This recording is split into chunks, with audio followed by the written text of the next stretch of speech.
Does Deion Sanders already have a culture problem in Boulder? You are Locked On Buffs, your daily podcast on the Colorado Buffaloes. Part of the Locked On Podcast Network, your team every day.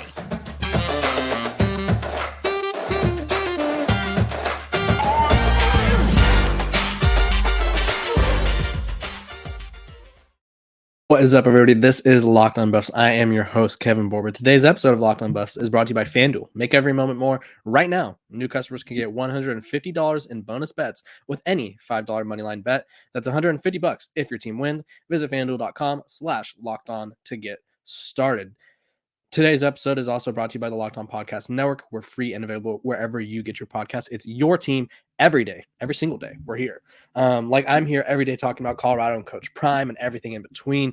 And I think comments that are being made out or not made out or that are being said from players on this team on Twitter, through back channels and such like that show there's a bit of a problem in Boulder. I think that Colorado has, I don't know how to say this without, I guess not sparing some possible feelings, but Colorado has ego issues, and I don't know who's got the issues. I think we could all assume who a couple of the people are, but they have issues. Kavosi Smoke, the Kentucky running back transfer, who honestly did not have the year. I would say his year was quite disappointing, that we were expecting from him or the running backs in general. But he took to Twitter recently and said, "Simple fact: we could have been we could have went undefeated this year. Too much selfish ball going on. Man, can't win like that. Got to play and win as a team. But if you go the other route, you get results like this." And so he tweeted that after the Washington State game, and he later, because everybody obviously ran with that article and was writing about it, as I did too, because I was like, "Oh, that's interesting." He said that everybody's taking out or everybody's blown it out of proportion, and I don't think everyone's blown out of proportion, because I genuinely think that Colorado had the opportunity to be a really good team. I don't think undefeated was ever going to be in the cards for them this year. That's just not how it works. They had too many roster flaws. So let me start there. Colorado had no chance of being undefeated this year unless they stopped the season after the Colorado State game. They had too many roster flaws. We saw right away that their defense couldn't stop the run. We saw right away that they couldn't run the ball. And then we saw right away that once they played better opponents, they were not nearly as talented as they were against TCU, Nebraska, and Colorado State, who are all inferior and programs that are struggling this year. But what did the comments show? We should have been undefeated. This is the part that stands out to me, because this is something that he says we could have been undefeated. Too much selfish ball going on. Can't win like that. Got to play and win as a team. Automatically, when I see too much selfish ball, well, one, I don't really see how the defensive players can be selfish. I think the defensive players could possibly be selfish in the sense that maybe defensive backs are not trying to tackle because they don't want to get hurt or they don't want to get hit. But that feels like a direct shot at Coach Prime and Shedeur Sanders. Now, this could be me reading into it too much, but who else has the ball a lot? Who else has the ball majority of the time, and who else is the offense centered around? Obviously, that's Shedeur Sanders. Now, I'm not going to be like, you know what, the whole purpose of him being at Colorado was so Shedeur Sanders could pad his stats and get to the NFL, because obviously, they ran the ball at Jackson State a lot. That's the reason Sivio Wilkerson came to Colorado. He had a great success at Jackson State. And I think he thought, and like most of us did, they had Alton McCaskill, they had Kavosi Smoke, they had Dylan Edwards, the incoming freshman. And I was like, oh, this running back group is going to be really good. I was like, they may have the best unit in the conference, like from top to bottom. I was like, they had a really good unit, and the unit was never used. And so selfish ball really stands out to me as a hint that maybe not everybody in the locker room, not all the coaches, which as we saw after the Stanford and UCLA game, were on the same page as everyone. And I think this kind of shows there's a culture problem in Boulder right now. I think we've seen this throughout the season in the well-off media videos. Coach Prime has lectured them a handful of times that they are the stuff that they were, all the support that they were getting on social media wasn't forever. They were acting like college football was life after football and that they thought everything deserved to be handed to them. He questioned their passion for the game. He questioned their love for the game after the Stanford game.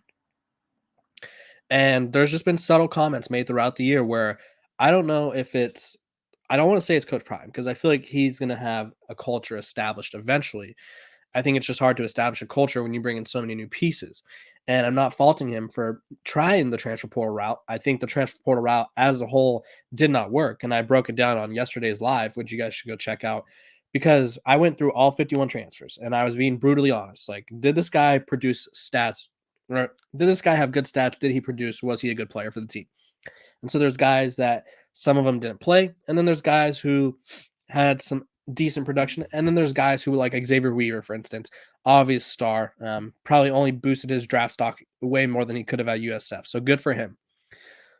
But the transfer portal method didn't work. And I think it brings in a lot of guys who all have different motivations. Let's be honest. I think guys who transfer, you're motivated by playing time, NIL, or you want to be closer to home, or maybe there's another reason, but it's usually those three. And so when guys transfer to Colorado and they are all excited to play for Coach Prime and they're all excited to have all this attention, where does football, being a good football team, rank on their importance level? Like, were all these players coming into Colorado with the hopes that they would be a really good football team? At first, probably. But when the attention started coming in, where was that drive? Where was that passion? I think there was a lot of attention that came, and a lot of these players maybe got their heads up in the clouds too much. Like Coach Prime said after the Stanford game, all the love you've been receiving on social media, be prepared for that to flip. And it did. And I don't know if a lot of these guys, like if you look at the roster, I think majority of these guys made YouTube channels, which there's nothing wrong with. Like every player should be able to benefit off their NIL. It's just, it brings into question what was the main focus for a lot of these guys. For your coach to be saying that they don't have an identity prior to the last game of the season and having to question the team's passion, this team had no chance of being undefeated. And looking in hindsight, my record prediction was 6-6. If you would have told me that Coach Prime was if you could have went into the past, future you, or present me, I guess, and be like, dude, Coach Prime, after they lose to Washington State, is going to say they don't know their identity still. And I'm going to look at the schedule and be like, the second to last game, they don't know their identity. I still would have taken them to get the over, but 5 wins would have been my projection, which I guess that's still in play. But they just have so many things going on in Boulder right now. And I think there was a lot of, like, all the famous people there was really cool and all that. But I just think there was too much too soon. And I think there's a little rift in the locker room, and we're clearly seeing that. I'm not going to single out parents or of players or anything, but there's a few tweets where I would write of stuff I wrote about certain things that were happening in the locker room over on Buffs on Athlon. You guys could go check it out, do some investigative journalism for yourself. And they were liked by parents of players on the team. I'm not going to say who, I'm not going to say what tweets or X post or Zeets or whatever it's called, but Colorado has a culture problem. They have a problem of, we wanted to be really good really fast and it did not work out. And so now we're stuck with a roster full of guys who probably don't want to leave. One, because they have to sit out, and two, they want to be here. And Colorado has a lot of problems to fix, and I don't know where they go now. And it's going to be really interesting. The recruiting class is also not great at the moment, ranked 70th in the country. They only have 9 commits. They lost their only offensive line commit at the high school ranks a couple days ago, and it is getting a little interesting for Coach Prime. He said this is the toughest stretch of his life, and I think it's only going to get more and more difficult for him as time goes on, just because there's a lot of things working against him. College students, listen up. There's this incredible app called Listening.com, which can take any academic paper, PDF, or class material and turn it into an audiobook. It can read math equations, technical words, and complicated documents. It's known to skip all the citations, footnotes, and references and lets you jump straight to the chapter or section you want to listen to. It even has a one-click note-taking button where it automatically puts the last 10 seconds into a notepad, so you don't have to type the notes when you listen. Best of all, if you If you use the link listening.com/lockedon, you'll be able to get your first 3 weeks free. So go ahead and give it a try. Usually it's 2 weeks free, but you get an extra week free when you go to listening.com/lockedon.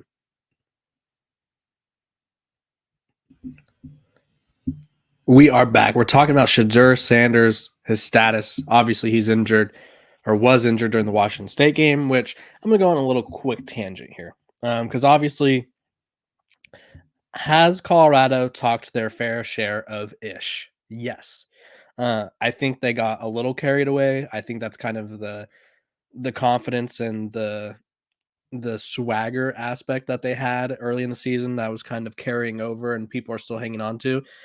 I think Colorado was a little cocky at the beginning of the year, especially prior to the Oregon game when they got blown out. Obviously, they didn't know they were going to get blown out, but there were signs of for every time that they did something that made it seem like they would be the most loved team, they did something that made them seem like the most hated team, where they were talking all this smack and whatever maybe. Colorado talked a lot. I'm not denying that, but let's just dive into this next point. 2 wrongs don't make a right.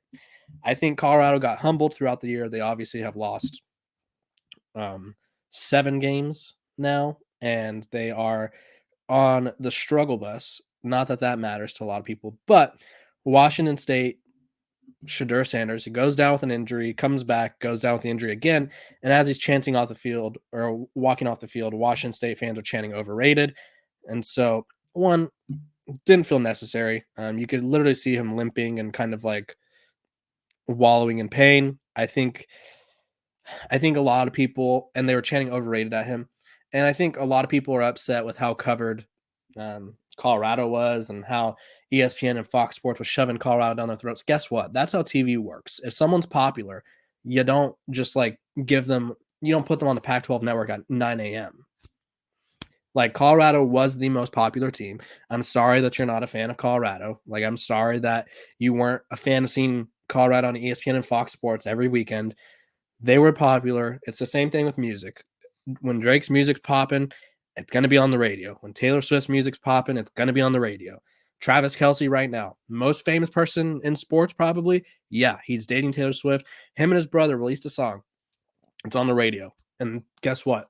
They're popular, so people are going to talk about it.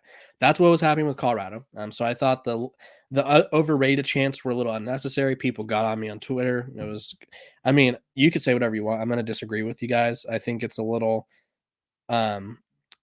childish. One, it's lame. Someone's hurt, so that's not cool. 2, you're both 4-6. If anyone's overrated, Colorado, sure, they were overrated, I guess. People were saying they were going to win the national title. That wasn't going to happen ever. If you looked at someone and they were like, yeah, Colorado's going to win it all this year, and you thought in your head, yeah, this person knows what they're talking about, that's more on you than it does on them, I guess. That's on you. And 2, Washington State, this isn't like a time to take a shot at Washington State. You guys were ranked 13th in the country, and you're fighting to make a bowl game, and you're probably not, unless you upset Washington, which, as I look at the lines, you guys are pretty big underdogs against the Huskies. So there's a lot of you're 16.5 point underdogs. So you guys are overrated too, or we're overrated. If you want to be like, oh, back earlier in the season, you were overrated. You were just beating up on bad teams and you got lucky against Oregon State, is I guess what we could say. Like, we're not going to say that because there's no need to go back that far. But either way, I wanted to touch on that. Shedeur Sanders, I think they need to shut him down. I don't think there's anything to gain from him playing against Utah. Utah, even with all their injuries, they've lost. I don't even know how many people they've lost. And like I cover the team. I think they've lost over 15 players at least to season-ending injuries. And it's quite literally the most ridiculous thing I've ever seen. Like, I've not ridiculous in the sense like it's their fault. It's just like I've never seen a team have so many injuries. Like, it's like I don't even know what to say. Like, I can't even fathom. But Utah comes into this game. They have lost